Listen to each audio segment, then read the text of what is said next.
Welcome back, kind viewer, to the Adventures in Historyland YouTube channel.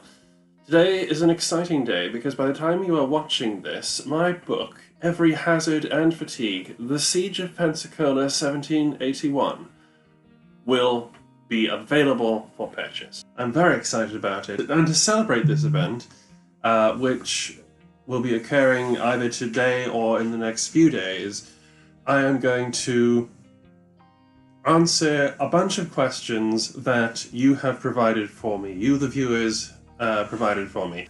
So that'll be fun. This is going to be fun. This is going to be interesting. I'm going to try and do this on the fly as much as possible. And really, there's nothing else to say, but let's get to it. Really. So let's see what has come in. Let's kick things off with Beatrice de Graaf. Hello, Beatrice. Thank you for your question. Beatrice de Graaf is a good friend of the channel. Her video will be linked down below. She is an amazing professor from the University of Utrecht, whose specialty is international security. And her question is that being as she is someone who comes from a place without much knowledge of the siege at all, how did this siege matter strategically and militarily? Excellent question, Beatrice. Really goes to the heart of the subject, really. So the Siege of Pensacola represents, militarily speaking, the final hurdle, the final objective of Bernardo de Galvez's reconquest of the Gulf Coast of what is currently the United States, and what was then considered former Spanish possessions along the Gulf of Mexico. On a strategic level, basically it was hoped that this campaign would redress the old monopolies that they held over this quadrant of the Indies, as they called it. And I think that's it militarily and strategically in a nutshell. I hope that answered your question. Moving on, we have a question from Tom Golding Lee. Hi Tom, this is from Twitter again. TDG Naval History if you'd like to follow Tom. And he asks an interesting question here. Could the British have actually won, i.e. repelled the besieging force? Could they have gone on to threaten Spanish Louisiana? Very interesting question, actually. The short answer is yes. Yes, they could have. They could have actually defeated or driven off the Spanish or prevented the Siege of Pensacola several times between 1780 and the fall of Pensacola in May of 1781. During the actual siege itself, the Spanish would have been hamstrung if the British could have mobilized a sufficiently, even modest, naval force to relieve the siege and recapture the harbour, which would have cut the Spanish ground forces off from help by sea and forced them possibly to retreat back to Mobile, which was at that time under Spanish occupation, having been taken the previous year. When war was being planned, when war broke out indeed, the Spanish were very concerned that the British would launch an attack from Pensacola via Mobile and the forts they had near Baton Rouge and Natchez. There had actually been a British plan to do this. At the beginning of the Spanish entry into the war in 1779, General Campbell, Commander-in-Chief in British West Florida, was planning a two-pronged assault on Spanish Louisiana to take New Orleans. And this was to include a descent from Detroit with a large group of Native American allies and militia, and the regular garrison of Florida to attack from two sides and take New Orleans. So it is absolutely the British possessions in West Florida, if they had been retaken, had the Spanish been repelled from Pensacola, would have presented that same threat. My old friend Jem Duducu has sent a question in. Thank you for that, Jem. Hope you're doing well. So when it comes to the Revolutionary Wars, it's always France that gets mentioned. Why were the Spanish military activities against the British largely ignored? Another excellent question, a very pertinent one. It's partly because of Spain's curious role during the American Revolution. The Spanish were not allied to the United States. They were allied to the French. It seemed to American historians that the Spanish campaign along the Gulf Coast was not very American.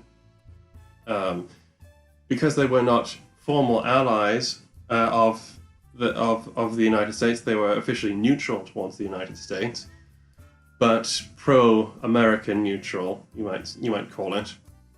They get written out simply because it seemed to the American authors of the 20th century, at least, that the Spanish were in it for their own sake and therefore did not warrant a proper place in the story of the American Revolution.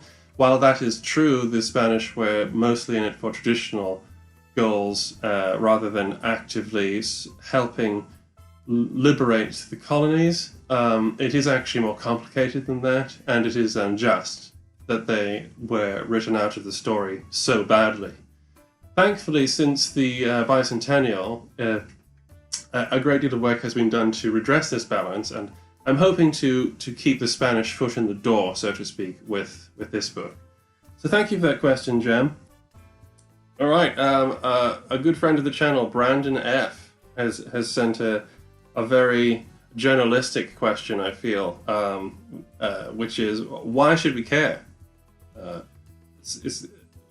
All the big things happen, so to speak, in some other place. This, I think, is actually a very good question to follow Jem's, actually, Brandon. Thank you very much for providing that material to speak on. I'd like to clarify here that I don't think that this is Brandon's actual opinion, is that why should we care? Why make me care, make me feel?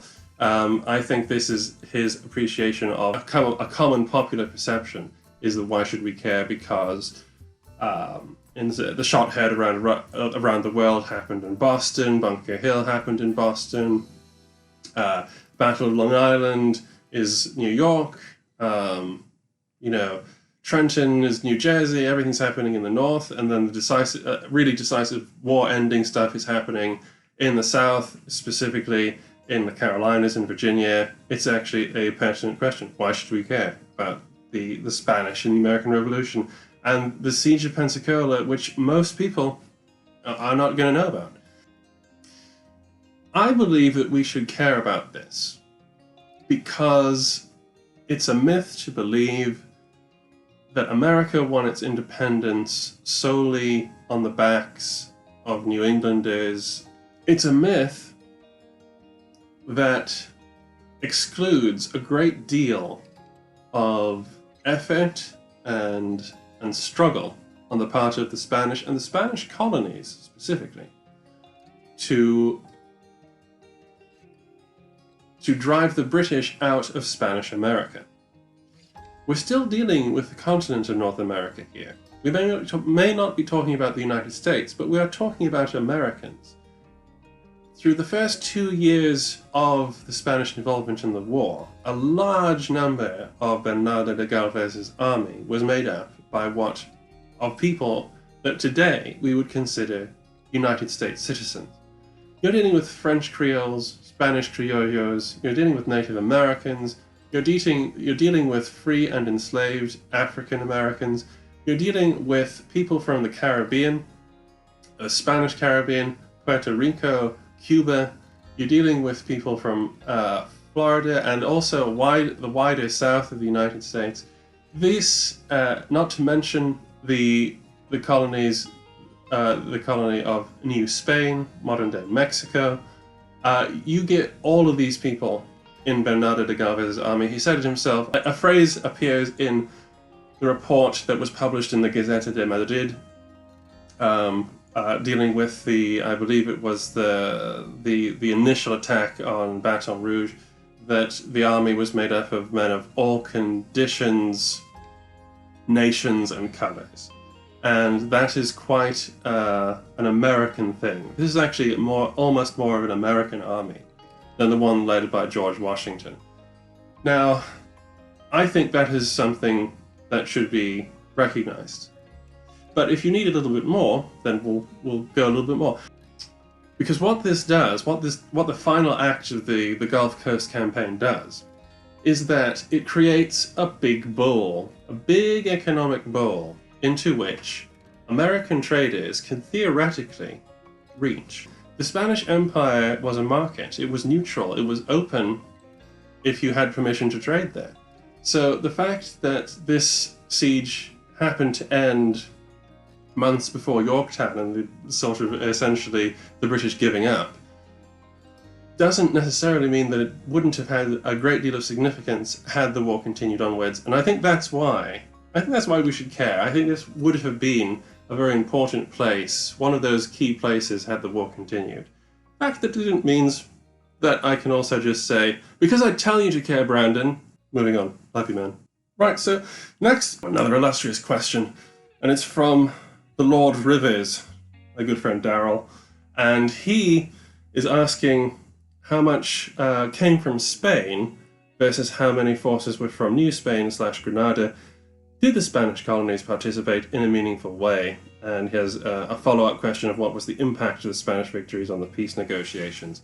Okay, well, this is fairly straightforward, Daryl. Excellent question, and it speaks again a little to the meaning of what we deem American, essentially, in the struggle. There was a very large mobilization of colonial troops to aid in the war that was being fought on the Louisiana frontier. The massive wealth of New Spain and the southern colonies had been mobilized. Mexico's gunpowder mills went into overdrive. A massive fund was collected across Mexico as well, New Spain as it was then, to fund, with great foresight, the ongoing war. So it's a show that includes a great deal of the Havana garrison and a great deal of the Louisiana garrison and a great deal of the metropolitan Spanish army that comes over in great force around 1780, gets massively depleted by diseases, and also lends its weight to the eventual siege and capture of Pensacola. But that was the largest force of regulars Bernardo de Galvez had actually commanded in his career up to that point. So you're dealing with the Spanish Empire, certainly, not just Spain. As to what impact the victory had on peace negotiations, I'm sorry to say I doubt it had very great impact on peace negotiations. Britain had lost territory that it could have used to bargain with. I have a feeling that if they could have, they probably would have tried to give Florida back to somebody at the end of the war. The fact that it was lost meant that was not an option to the British, which is a consideration in itself. And as I'm sure you know, Daryl, the siege of Gibraltar was much more important, or the lack of success at the siege of Gibraltar was much more important to the Spanish than the successful recapture of the Gulf of Mexico. What is very important about when the siege of Pensacola ended is that you have a freeing up of Spanish forces and Spanish planners and Spanish gold as well. The real impact on peace negotiations is the fact that if the siege of Pensacola had not ended when it did, it may not have been possible for the French to aid at Yorktown, or even for the campaign to begin. Because as soon as the Spanish campaign ended, the Royal Commissioner Francisco de Saavedra was sent back to Cuba to liaise with the French. And he found that the French had no money. So he raised about 500,000 pesos in Cuba, which was given to de Graaf to go off with his ships to begin the campaign of Yorktown.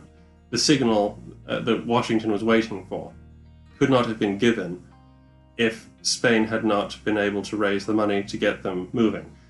In addition to that, that fund I talked about, that voluntary fund that was requested by the king around 1779, 1780, was released shortly thereafter. About 1,000,000 pesos were transported from Veracruz to Havana, and that was forwarded to Rochambeau's army to help pay for the siege of Yorktown. So it's very significant that you don't get, in a way, as far as you get diplomatically in favor of the United States anyway, without the Spanish, who indeed were actually talking with the French about ways to ensure the independence of the United States and the ending of the war in North America, probably so they could focus more on, on Gibraltar, but that just sort of all ties back in with the fact that it's incidental, but still important. Thank you all for watching. Please like and subscribe. On the way out the door, please buy the book. The links are below. I really enjoyed writing it. It's my pleasure to be able to bring it to you, and all the support that I've got up to this point is genuinely appreciated. Thank you so much for watching, and I'll see you again for another adventure in Historyland the next time. Via con Dios.